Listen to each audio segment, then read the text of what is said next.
All right, Mom, we're starting. Day one. In here I have 4 days of workouts. I haven't decided where I'm going to make this electronic or just send you pictures or a PDF of this so you can print it out. But either way, I have 4 days here. Day 1 and 2 are total body days. I'd like you to hammer those out first thing in your week. And then day 3 is upper body, day 4 is lower body, and you can kind of twist those however you want to. But get the 2 total body days done first, and then move on to your upper and lower body days. Okay, so this is how I'm going to do it. I got a monitor behind the GoPro so I can see where I'm shooting here. I'm going to show you box by box these workouts. So you can either follow along on this video and just pause it and go box by box, or you can watch the whole thing and then look at your workout that I send you and just follow it on there. Either way, I'm going to show you all these workouts. So let's get it going. Day 1, all you're going to need is, and I'm really sweaty right now, I just worked out and just had a full day of work. So I'm feeling it. Sweaty. Day 1, all you need is a dumbbell, a bench, and a TRX strap. You guys have TRX straps. Those are the straps that hang from the ceiling that you hold on to that you can row yourself up with. So a dumbbell, a bench, TRX, that's all you need for this day 1, and obviously a positive attitude would help a lot too. So first thing we got, bench glute bridge, high plank, and a YTW ISO. The top box of your workouts are mostly movement prep, which means is getting you ready for the volume of the workout. So, bench, glute bridge. All you're gonna do is by 15, feet go up on the bench at a 90 degrees, so butt is fairly close to the bench. Don't be here. We're going here, you're gonna drive through your heels to lift your butt up in the air. You want a straight line from your knees, hips, and shoulders. That's all you're looking for. Squeeze the butt and back down. 15 of them, nice and easy. I want you to feel like someone's trying to pull your heels away from you. You're trying to pull that bench towards you. Okay, that's gonna get the most hamstring and glute. After that, you have a high plank. This is just push-up position. All you look for here is knees locked out, butt pinched, core tight, which means for me, my belly button, I'm trying to put my belly button through the ceiling instead of here. Belly button high, and then your armpits, I want you to try to show the inside of your armpits outwards. So, knees locked, butt pinched, core high, show your armpits off. Here I'm in a solid position. It's gonna feel taxing. It's a lot of core, but push-ups should be, high plank should be a core workout. You're doing that for 30 seconds. After that is a YTW. So this one you're just laying flat on your stomach. You could lie on a bench as well. I like the floor better. I'm having you do 10-second ISOs in each position. So this is gonna really help your posture, first of all, and then having a strong upper back helps your whole upper body strength. So what we're gonna do, if you've ever done the YMCA, of course, I've seen you do it. Y is here, you're gonna hold this, try to get your hands as high towards the ceiling as possible. Feet stay on the ground. You're gonna Y here, then you go into a T, again, hands as high towards the ceiling as you can, and then into a W. This time your elbows and hands go as high as you can get them. So you're just holding this, your head can be on the ground, it's fine, but you're holding a Y, a T, and a W. 10 seconds each way. It's gonna burn, so be ready for that. All right, we're cruising. Next is a TRX row, goblet squat with a pause, and a single leg balance. So I'm gonna turn the camera towards the TRX strap. That is our TRX. I'll show you that one first. 12 reps. All you're gonna do, falling down here, only come up to 90 degrees, so only row to 90. Here, and then straight back down. It's just like a push-up, like your high plank. Lock your knees, lock your butt, get your core pinched. 90 degrees, back down. 90 degrees, back down. 12 of them. Should feel in that back. Walk your feet out, obviously, to make it harder. Goblet squat with a 3-second pause. I'm gonna turn you back. A round. Okay, so this is just squat form in general. Even without the dumbbell, when you squat, you want your first motion to be hips going backwards. A hip hinge, it's called. So if you put your hands on your knees, this is essentially a quarter of your squat right here. So hips, hips. Instead of, and this is wrong, knees first. Okay, that's a lot of knee strain, and then it radiates into hip pain. So, hips first, they go back, you find your depth.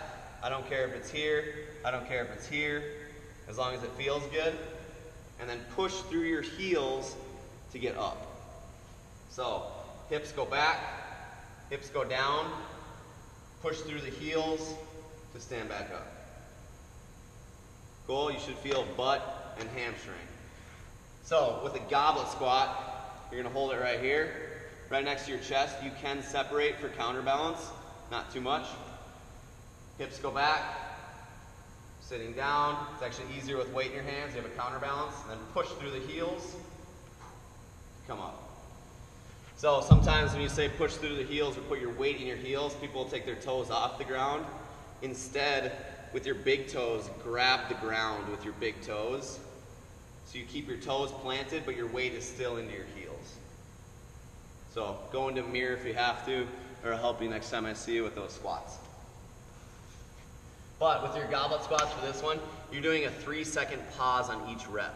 So you have the dumbbell, sit at the bottom, 3, 2, 1, think about your positioning, push through your heels.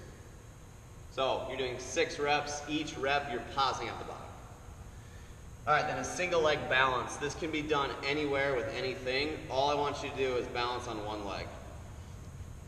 However you want to do it. One leg stays up, you can put it back here. Some people like to lock it out. Just balancing on one leg for 30 seconds on each leg. If this is too easy, you can stand on a pad of some sort, a Bosu ball, something wobbly. Your toes is really hard to stand on for 30 seconds. So any way you can just balance for 30 seconds is going to create a lot of stabilization in your ankles and hips. All right. Last big set of day one. Where's my finger? Eccentric push-up, a reverse lunge, and a bird dog. So push-up, legs, core. So the eccentric push-up, we go back to the high plank. Now we actually do a push-up with it. So knees locked out, butt pinched, core tight, armpits pointing out. You're going down for 3 seconds. 3, 2, 1, and press through at the top. 3, 2, 1, and press through. Now a lot of people when they're doing push-ups will flare their elbows out while they push. Just try to keep like a 2-inch gap between your elbows. That's a good way to tell if you have good angles or not. And also your hands should go to your chest, not your face. So don't do push-ups like this. Keep them at your chest, shoulders low and strong, neck really long as you're pressing there. Okay, so eccentric push-up, you're doing 5 of them, 3 seconds down on each one. If you want to put your hands on a bench, do that. Same look, hands on the bench, 3, 2, 1, pop it up. You could also, don't go on your knees. Put your hands on a bench, or just find something higher than a bench if that's too hard, but you're strong, so 5 should be no problem. Reverse lunge by 8 each leg. I'm just going to show you what a lunge should look like, and then you can hold as much weight in your hands as you want to. You could go 50 pounds in each hand, 10 pounds in each hand, whatever you want. So a reverse lunge, if you think about a squat as your hips back, a reverse lunge is really the same angles except for we're just displacing a leg backwards. So if you look at my front half, it's the same angles as a squat. So one leg sits back. Now we're in a lunge position. What you want to see, being nerdy and talking about angles, 90 degrees here, 90 degrees here. Once you get that, come off the ground. Your chest is over your knee. Watch when I bring my chest back. My knee drives forward. You don't want that. You want a vertical shin angle. So vertical shin. Chest over my knee, and what I'm going to try to do is act like someone's pulling this leg away from me, so I'm trying to pull back. Don't let them pull that leg away from you. You're going to feel this hamstring turn on immediately. So this hammy is doing the work to come up. So you get into your 90-90, compression, pull this leg towards you, push through your heel to get up. Super similar to a squat, it's just with one leg. Hips go back, find your balance, squeeze, push through your heel.